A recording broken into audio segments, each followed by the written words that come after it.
feeling as if I can't control my behavior is so frustrating. Going into a situation and like eating things and then knowing that I shouldn't be eating these things and then mad at myself for having eaten these things. And then because I'm mad at myself for having eaten the thing, I go and eat more of the thing. And then all of a sudden, I'm not eating healthy anymore. And this happens to so many of us. We want to talk today about this phenomenon, this craziness that we live, and really talk about how do we get this under control so that we can live our healthy ketogenic lifestyle. Hello, Wellness Warriors. Welcome to Mind Blowing Health and Wellness with Violet, Pat Chat Edition. I'm Violet. And I'm Pat. So you're right. Like we're going to talk about mind versus emotions. Like I feel today. So we had like a couple comments that were very interesting about that. One viewer like has been doing keto for 13 months, but only lost 25 pounds. Like you can do good for a little while, and then gets into like cravings and wants to eat like everything has in the kitchen. The same goes with another viewer. This one I can read. It's a bit shorter. I like the comment. So I'm the same, although I can't lose any weight. As soon as I lose a bit, I turn into a ravaging animal with a hunger I can't control. It's like my body wants to eat, like to be at a certain weight and won't shift. I have been way overweight for decades and get very frustrated. I can be really strict for 6 months and will shift the tiniest amount and then think, what's the point? Because food is my only joy and comfort, it seems. So that whole idea that like, obviously like you're eating for fun, and how do you control your emotions and like, I just want to point out the first one was a little bit of a different idea because in the first one they talked about eating inside their intermittent fasting window. So it's a little bit of a different idea that I'm intermittent fasting, but then when I'm supposed to be fasting, I'm eating. Okay. So that I'm not really intermittent fasting. But it all comes back to similar issues. So in both comments, there seems to be this idea that I do well for a while and then I stop doing well. And for me right away, my question is, what's stopping you from doing well? So there's something happening. And what's your definition of doing well? So are you tracking your food? And I know I talk about tracking like all the time, but the problem is if I think I'm doing well because I'm eating vegetables that I don't like, that doesn't necessarily mean that I'm doing well. It just means I'm eating vegetables that I don't like. I might still be eating 40 grams of carbs each day. And if that's what I'm doing, guess what? I'm not doing keto, right? Because my body is not in ketosis. And that would mean that I'm still craving. And that's what I'm hearing here. In both of these examples, you're still craving. In both cases, I'm also hearing that you feel out of control. So what does that sound like? Addiction. Again, it brings you back to the part where I feel like you haven't actually been in a ketogenic state. You might have been eating foods that are lower in carb and that you maybe were not having fun with. But I question whether you're fully in a ketogenic state if you're feeling all these cravings all the time. But let me add that those two comments were on the video that appeared a couple of weeks ago, where like it's about avoiding your problems. Okay. So like the video games, cookies, and like where you, so from what I read in those comments is that people try to find their problem, but they can't. Like the first thing of the comments is, what if we cannot figure exactly what the problem is?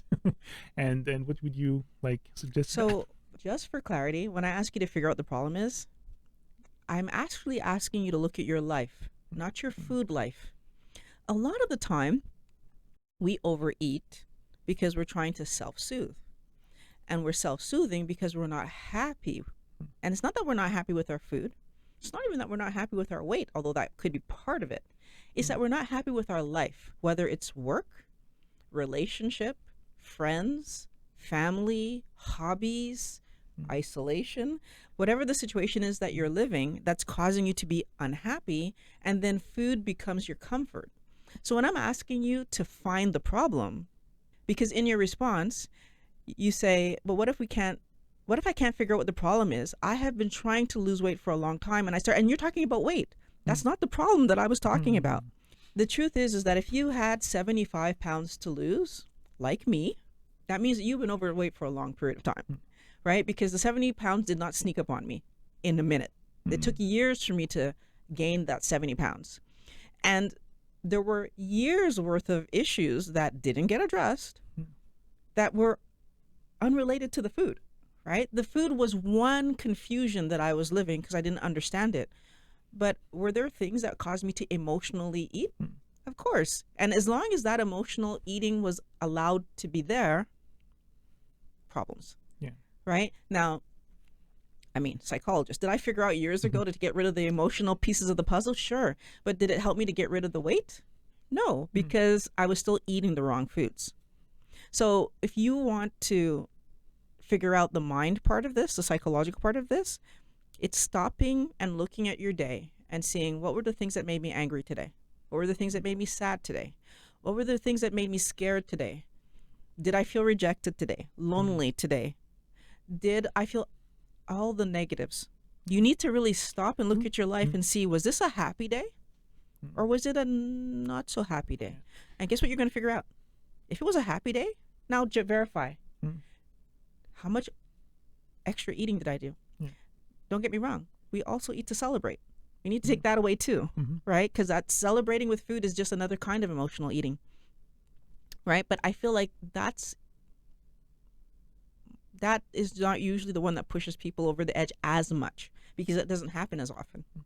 One exercise I've learned to do, like in like recently, is like you just mentioned, do a check-in, but like just try to structure your check-in in different, not your chicken, just try to structure your check-in in like different areas in your life where it's going to be easier to maybe identify those issues. So usually what I do, a little journal entry with like what's happening with family, what's happening in my couple, what's happening at work, what's happening with me, and I'm gonna preach for you guys. If you can't figure it out, or you're unhappy in an area but you don't know why, just like go see a psychologist. Like they're the best to help you try to figure out what the issues could be in your life. And you know what's interesting with what you just said, because you just gave the listed the 5 or 6 or 7 or however many ideas that you could have there, but the in reverse is also true. When I find myself eating and I'm not hungry and I'm trying to make myself feel better about what? Actually allow yourself to stop and think, like, why did I just pick up this bag of cookies? I'm not hungry. What am I actually trying to do? And guess what? Boredom is a negative emotion, guys. Like, we need to learn to solve all of them. Allow yourself to see what's pushing the bad eating and then make changes. Could be also just maybe habits. What about you watch a movie and you want to have popcorn? Like, is those association or like emotions too, or just like habits, and I can't watch a movie because I don't have popcorn? Years and years of programming that have told us that every time you watch a movie, you're supposed to have something in your lap to this is years and years of programming, right? And honestly, think about us, because we love movies. And when we were allowed to go to movies, what were we doing? We were buying a drink. Because the truth is, to sit in a movie theater and have nothing felt really weird. So we started to we replaced the snacks with drinks. We just had a drink, right? But I feel like it's clicking in and realizing that there are things that we've been taught are normal, taught are harmless, taught are good for us even, that are so not good for. If you are still eating cereal thinking that that is heart healthy, it's not. The other thing that I want to point out, so we were very different in the way that we did keto. I jumped in 100%, but again, I was trying to solve a hip issue. I didn't care about the food as much as I cared to make my hips stop throbbing. So I jumped in 1,000%. You slowly took this away, slowly took that away, slowly took this away. And at the end of it, when you were getting down to like you were really close, you had a hard time because that little bit that was still there was enough to feed the addiction, but not enough for you to be in ketosis. And I feel like whenever I hear someone say that I'm really strict for X amount of time, it makes me think about that. This idea that I'm forcing myself to do something that I don't truly believe in for this period of time because I'm trying to get that goal over there, that rather than realizing that this is not healthy for me, why am I still eating it? And I think that for me, just learning that all of these healthy vegetables that I was eating were not healthy. Not to mention the fast foods that I was eating that I knew wasn't healthy. But I thought they were harmless. They weren't harmless either. Like learning that this stuff was keeping me in pain was enough for me to say, done. I'm done. You need to look at it and really ask yourself, when you're saying I'm being strict with myself, that doesn't to me say I'm taking care of me. It's like I'm forcing myself to do something that I should be shouldn't. good, but I don't really believe in. I don't Or believe- like I'm not fully committed to. Exactly. Right. Okay. And the thing is that what happens when we don't really believe something's going to work? We don't let it work. Right? That you're half doing it. You're sort of doing it. You're kind of doing it, but you're not fully doing it, which is why you end up having to force yourself. Because truthfully, and Pat lived this, so you could tell because when you actually took that last little bit out and said 20 and started going forward at 20, what happened? The cravings fell away, right? Yeah, sure. Yeah. Right? And it was this, it was that thing where it was just like, just to do it, just to say, I'm not doing that stuff anymore. Yeah. And the cravings fell away. And then what happened when you allowed some of the stuff back in? The cravings ramped back up. Right? I lived it. You lived it. I lived it with nuts. You lived it with the yogurt and all the granola and right? It's like if you let it back in, they ramp back up. Because why? Because this is the reality of how our body reacts to these foods. So if you find yourself struggling and needing to be strict for a period of time, I'm not strict. I want you all to understand something. I'm not strict. The only thing that I have in my head is Violet doesn't go over 20. I eat 20 grams of carbs or less. I can let myself go right up to 20, but I will never cross 20. And what does that do for me? Well, first of all, I mean, can you remember the last time I got to 20? Not really. No. Like, sincerely, I rarely ever touch 15. If I touch 15, that's like, it's like, wow, we had something fun on the plate. It's rare that I will touch 15. And why is that? It's because that's not my goal. My goal is eat to satiation. My goal is make sure that whatever's on my plate is going to build the best quality Violet that I can possibly build. I'm not quite 3 years. I'm almost 3 years into my 7-year restructure. And I don't want to push it forward another day. I don't want to make it, I have to wait 3 days and a month. No. Right? I want everyone to think about this, because every time you allow yourself, every time you are forcing yourself to do something is because somewhere in what you're doing, you don't fully believe that what you're doing is going to work, or that there's something else happening. So you're either having sneaky carbs possibly, or you're just sometimes putting it down and then forcing yourself back in. Okay. So at some level, you need to reconcile your emotional mind with your rational mind, because like what's happening is sometimes there's a fight like between those, like your rational say, oh no, you shouldn't do that. But like the emotional says like, yeah, no, but I want to do that. So it's a matter of like finding a balance and reconciling them. I don't know if that makes sense here. You do make sense. I think I think that that's something that we do for everything else in life. And like, because like I just to add to what you say, like if you want to do 200 miles an hour on the highway, you can do it. That's not a struggle with yourself. But like there's the addiction part though that might talk here. Well, if you do 200 miles an hour, you're gonna have a rush for sure.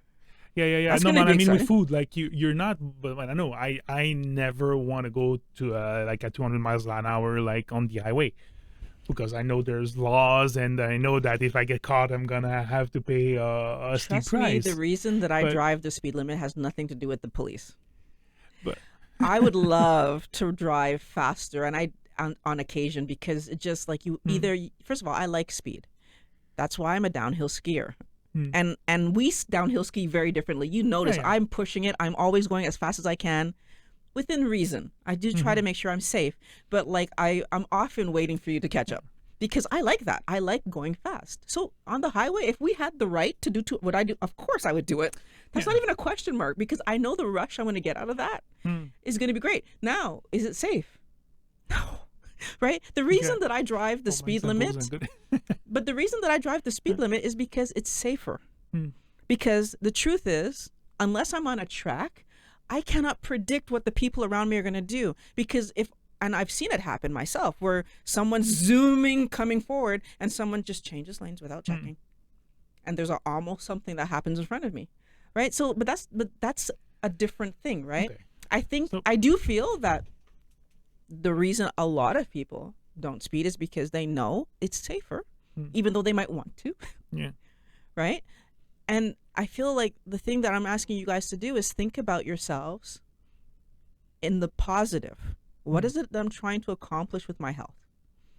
And if I'm actually trying to accomplish better violet, healthier construction, and cleaner energy, is eating sugar helping me to do any of that? Not at all. So it just start with your goal, actually. Like if your goal is to not eat sugar because it's unhealthy, it's not the same as eating the good. It's a negative goal. Like if I say like I will not eat sugar because it's not healthy for me, like that's a negative goal. That's a bit what you're why is saying. and just so let's go to that. Why is it a negative goal? Because what have I just done? I'm not eating sugar because it's not healthy for me. So what do I want to do now? Eat sugar. Of course, right? Because I'm restricting myself. Yeah. Versus if I said to myself, I'm eating these foods because they're healthy, a lot of these foods have sugar in them, right? Okay. Like it's very rare, unless you're only eating meat. Yeah. There's sugar, and even when you're only eating meat, by the way, people, there's some sugar in meat. We don't count it, but it's there. It's a small amount, but it's there. But if you're eating any kind of vegetation at all, you're eating carb. Yeah. Right? So the thing is that it's not about saying I'm not going to eat sugar, because what's the chance that you're not going to eat any sugar? Of course you're going to eat some sugar. It's about saying I'm eating what's healthy. Now, if I say to myself I'm eating what's healthy, and if I feel hungry right now, I make a meal because that's what's healthy. Now, if there's cookies, so let's say some keto-friendly cookies that are there, would eating those give me the same benefit to my health that eating a meal would? Yeah, of course. Impossible, right? Okay. But yet we will say, oh, but because they're keto-friendly, just eat them. The spike of my insulin that I'm going to live, not to mention the fact that in a little while I'm still going to be hungry because that was not a meal. What value did it give to Violet long term? And this is the thing that I want you guys to think about, because I feel like a lot of the time we're so focused on losing weight and willing to do whatever we need to do to lose weight. And we're not realizing that these things that we're willing to do to lose weight might actually be harming our health in other ways that we're ignoring, because look, my weight is going down. But eventually, you know what? If you are at your perfect weight and sick, you're not going to care about your weight. If you're in the hospital because of this sickness, or on the verge of taking medication, or worse, on the verge of an operation because of this, you're not going to care about your weight. And yet so many of us lose limbs to diabetes, lose vision to diabetes, lose kidney function to diabetes, have heart issues to insulin and insulin resistance. And so many of us lose our mind to Alzheimer's. So many of us lose important things. And we say, but I was thin. No, you're not saying that anymore. At that point, you're like, oh my gosh, I want to be healthy. So like our viewer that's talking about OMAD, so 1 meal a day, but like have snacks or feeling hungry all the time. Obviously, he's not doing 1 meal a day, but like, could we say that maybe he's not ready to do 1 meal a day? Like we'll often say that like OMAD is not a goal. You get there when you're ready to be there. So if you do 1 meal a day and you feel hungry all the time, maybe you just like in the end add a meal to your day and avoid the snacking altogether. I agree with that, because at the end of the day, if I'm saying I'm 1 meal a day, but I'm eating in my fasting window, I'm not actually 1 meal a day. 1 meal a day means that you're not having any solids during your fasting window, right? You can drink coffee, you can drink water, but you're not supposed to be eating anything. So, and supposed to be, again, I agree with you. This idea that we feel like we need to get to 1 meal a day. You know, I don't think either of us forced ourselves to get to 1 meal a day. It just happened. It just naturally happened that at some point it was just silly to say I'm going to eat lunch and then in an hour try to eat supper. It's like, why wouldn't I just wait the hour and eat supper, right? And especially that it wasn't hard to wait the hour. And I feel this is the thing, is that if you're trying to force yourself, so again, we're going back to this idea, I'm restricting myself, I'm forcing myself, I'm pushing you're not ready. And there's something else happening in that scenario that you have to force, restrict, and push. You know, once you get past that first 2.5, 3 weeks of doing keto, the cravings tend to go away for people who are doing it appropriately. Yeah. And if you get to that 3-week mark and you're still having cravings, first of all, I question whether you're tracking your food. And second of all, are you actually looking at the tracking that you're doing to see, like, where is this coming? Am I putting every single thing that goes in my mouth in the tracker? Yeah. Yeah. Oh, sorry, I just remembered something else. Artificial sweeteners. Yeah. Artificial sweeteners can cause you to also be in a problem, because artificial sweeteners, our brain doesn't understand artificial sweeteners. And so if you end up ingesting artificial sweeteners, whether they're in a meal or in a snack that you're having, which you shouldn't be having snacks, but if you end up having something artificially sweetened, then your body's going to react as if sugar was coming in and there wasn't any sugar coming in, but your body, or not to match what your mouth is tasting. And sometimes that can push us. So if you're having keto treats, which is the place that I see it happen, or diet drinks between meals, like, that kind of action could make you hungrier. So for that person that's doing fasting, but then finding themselves hungry between the fasting, if you're fasting and the drink that you're choosing to drink is a diet drink, that might be what's causing you to end up eating in your fasting window. And that was something that I figured out early on, because it happened to me that I was normally making it between meals, and then I had a diet soda, and it was like, whoa. Diet soda, if you put we've seen people putting stevia in their coffee. Yeah. Their coffee. Putting sweeteners in your coffee as well. Might trigger the It can trigger you to be hungry. So that might be the other piece of the puzzle. True. Okay, I have a few ideas that I took out from those two comments. What about overeating healthy foods? Like, is it possible? Like, or sure. If you're eating for fun, it's easy to overeat healthy foods. Okay, so when you're eating for fun, whether it's carbs or healthy foods, you're still eating for the wrong reasons. Yeah, what I'm saying is that if you're eating to make myself feel better, or eating because it's fun to eat this thing, you can end up overeating healthy foods, because you're not eating based on hunger. So I encourage everybody, eat based on when I'm hungry, I eat a meal. And if I'm not hungry, I'm not eating. And if I'm peckish, I'm making a decision. Am I hungry enough to eat a meal, or am I waiting till I'm hungry enough to eat a meal? Okay. In those situations, you often say drink a glass of water, or make yourself a coffee, or a drink. Like, usually the drink will either make the hunger go away, or you're gonna still feel hungry, and then you take the decision to have a meal. Yeah, you have a meal. So but maybe for those two viewers, that's the thing. Maybe try for a certain time to go out, maybe of your routine of one meal or OMAD, or having breakfast, lunch, just eat whenever you're really hungry, and see what happens. I absolutely agree with that. Maybe you end up having 2 meals per day, and it's going to be one at 10 o'clock, even though you usually have breakfast at 8, and the other one is going to be at 4, even when you usually have supper at 6, for example. So maybe just be willing. I don't know if it's possible in your family situations or whatnot, but just give yourself that possibility of eating when you're hungry, have a proper meal, and see what happens. And I think I feel like what links to that is this other idea that you have there that says that food is my only joy. Yeah. I really want to point out that when you're saying food is my joy, food is my comfort, so first of all, I'm somehow deciding that I'm going to take care of myself with food. But the second thing is, if I've noticed that I'm using food to entertain myself, what's stopping me from actively changing my situation? I am not able to step into your house and change this for you, but you can, right? If you're not happy in your marriage or your relationship, if you're not happy with your job, if you're not happy with something with your family, if you're not happy with something with your children, change it, right? But staying in the situation and saying, well, this is the only thing that's making me happy, even though it's also making me sick, that's not a solution. Right? And just the fact that you're able to say that says to me that you've already recognized that there's something wrong there, so do something about it. At the end of the day, it's my job to make sure that Violet is okay.